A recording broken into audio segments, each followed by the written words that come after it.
चित्रगुप्त भगवान की जय हो। मेरे मन की बात श्री रविंद्र किशोर सिन्हा जी के द्वारा लिखित, जो कि पूर्व सांसद राज्यसभा के अध्यक्ष बिहार आर्ट थिएटर के रह चुके हैं। उन्होंने बड़ी ही अच्छी बात कही है, जिसे मैं आप लोगों के साथ शेयर करना चाहता हूँ। ये मैं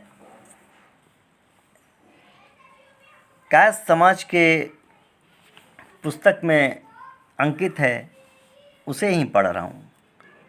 ये इनके द्वारा रविंद्र कुमार सिन्हा जी के द्वारा जो लिखित है, उसे बस मैं अपनी वाणी से जन जन तक पहुँचाने का एक छोटा सा प्रयास कर रहा हूँ। आशा है सभी को पसंद आएगा। वो कहते हैं कि जब जब दुनिया में अंधेरा होता है तो साथ साथ जागरण का क्रम भी चलता है। यूरोप में जब जागरण हुआ तो उससे कभी साम्राज्यवाद निकला था, लेकिन वहाँ के विद्वान उसे यूरोप में उत्पन्न वैचारिक क्रांति का सुखद परिणाम मानते थे। इसका वे डंका जब बजा रहे थे तो उस समय भारत अपनी स्वतंत्रता के संघर्ष में व्यस्त था और साथ ही पश्चिम के प्रबल वैचारिक तूफान का भी सामना कर रहा था। चिंतक राम बहादुर राय का मत है कि उस समय एक बड़ा वर्ग भारत में था जो यह समझता था कि पश्चिम की नकल करके उनके जीवन मूल्यों को स्वीकार कर और अपने जीवन की समस्याओं के प्रति उनके दृष्टिकोण को अपनाकर हम भारतीय भी उनकी शक्ति, कुशलता और पाश्चात्य जीवन का आनंद प्राप्त कर सकते हैं। इससे भारत में एक हीन सभ्यता पैदा होने लगी। लेकिन उसी समय भारत में ऐसे लोग भी थे जिन्होंने ठहर कर सोचना शुरू किया, अपने अतीत को याद किया, युगों के अनुभव और संस्कार से उत्पन्न अपने स्वधर्म को पहचाना और पाश्चात्य संस्कृति और चिंतन की नकल का जोरदार विरोध किया। दरअसल यही सांस्कृतिक नवजागरण आंदोलन और कहा जाए कि सांस्कृतिक क्रांति का अंकुरन था। दरअसल सूर्य का प्रकाश ग्रहण करने के लिए हमें किसी पर निर्भर नहीं रहना पड़ता, उसकी हमें रचना नहीं करनी पड़ती, केवल जगना होता है। आंखें खोलकर घर का दरवाज़ा खोलते ही बाहर से आ रहे उस आलोक को कोई भी रोक कर नहीं रख सकता। यह जागना ही सचेत होना है और यही संस्कृति है। कहा जाए तो इस तरह भारतीय स्वभाव के अनुसार अपनी राह बनाने के प्रयास हमने लगातार किया और करते आ रहे हैं, क्योंकि भारतीय संस्कृति एक जीवित संस्कृति रही है। इसमें कभी जड़ता नहीं रही। दरअसल पश्चिम के संपर्क और संसर्ग से जिस नए संप्रदाय का जन्म हुआ वह ब्राह्म समाज था। बंगाल में ब्राह्म समाज ने महान व्यक्तियों को जन्म दिया, लेकिन वह जन जन तक नहीं पहुंच सका। पूरी दुनिया तो छोड़िए, समस्त भारत का ध्यान भी वह अपनी तरफ आकर्षित नहीं कर सका। लेकिन कहा जा सकता है कि असंभव कार्य कर दिखाना एक देशज भारतीय आंदोलन ने वह सांस्कृतिक जागरण की गंगोत्री बना। वे रामकृष्ण परमहंस थे जिनसे प्रेरणा पाई स्वामी विवेकानंद ने। उस आंदोलन ने जन जन को जगाया, दुनिया में धूम मचाई, एक सिलसिला चल पड़ा। इस आंदोलन से बंकिम, शरदचंद्र और रविन्द्रनाथ ठाकुर का आगमन हुआ। संस्कृति को सामाजिक जीवन की लोक यात्रा समझना चाहिए। भारत के इतिहास में अगर झांके तो 16वीं सदी का भक्ति आंदोलन एक अंगड़ाई थी। ब्रिटिश शासन में चेतना का एक पुनर्जागरण हुआ। शिकागो के विश्व धर्म संसद का साल 1893 है। उस साल 4 युगांतकारी घटनाएं हुई।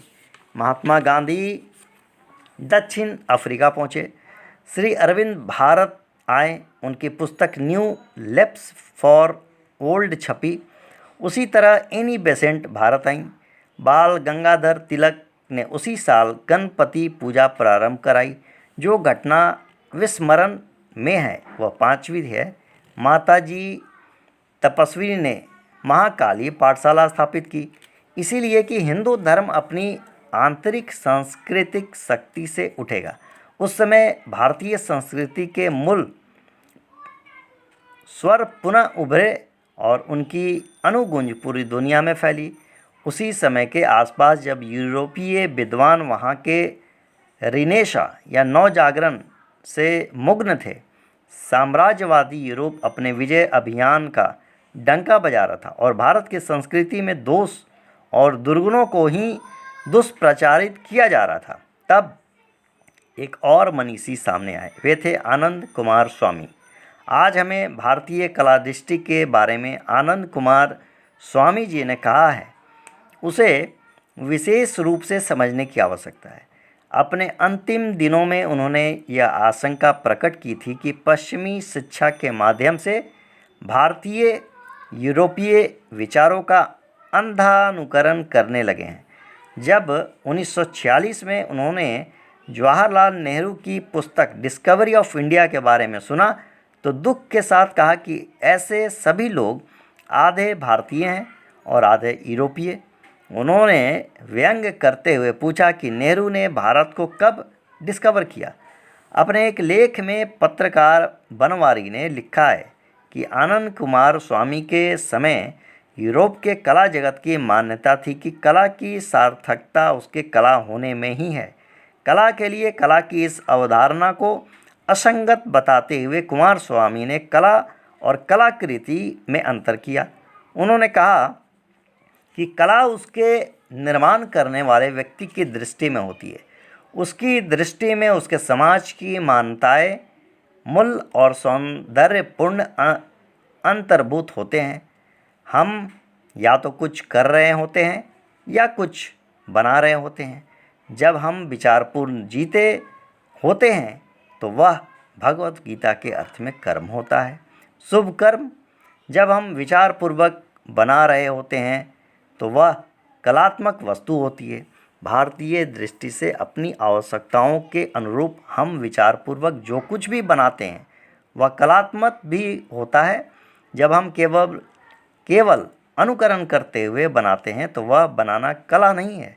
अपने जीवन की सभी तरह की आवश्यकताओं के लिए जो भी विचारपूर्वक बनाया जाए कला उसमें निहित है, उससे अलग नहीं है। विचार को परे रखकर कला या रखकर उसको बनाना कला नहीं कहा जा सकता। इसीलिए हम पाते हैं कि एक साधारण से कारीगर की बनाई चीज़ में अधिक सुंदरता होती है बजाय बड़े बड़े नामी कलाविंदों की बनाई कलाकृतियों के। भारत में मिट्टी के साधारण बर्तनों से लेकर देव मूर्ति तक सभी चीज़ों में कला है।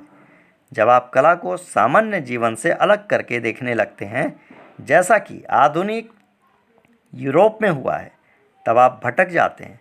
अगर हम भारतीय संस्कृति के सुपर कंप्यूटर का कीबोर्ड खोजना चाहते हैं और जानना चाहते हैं कि वह कहाँ है और कैसे उसे चलाया जा सकता है, तो हमें आज भी आनंद कुमार स्वामी और श्री अरविंद के लिखे को आत्मसात करना होगा।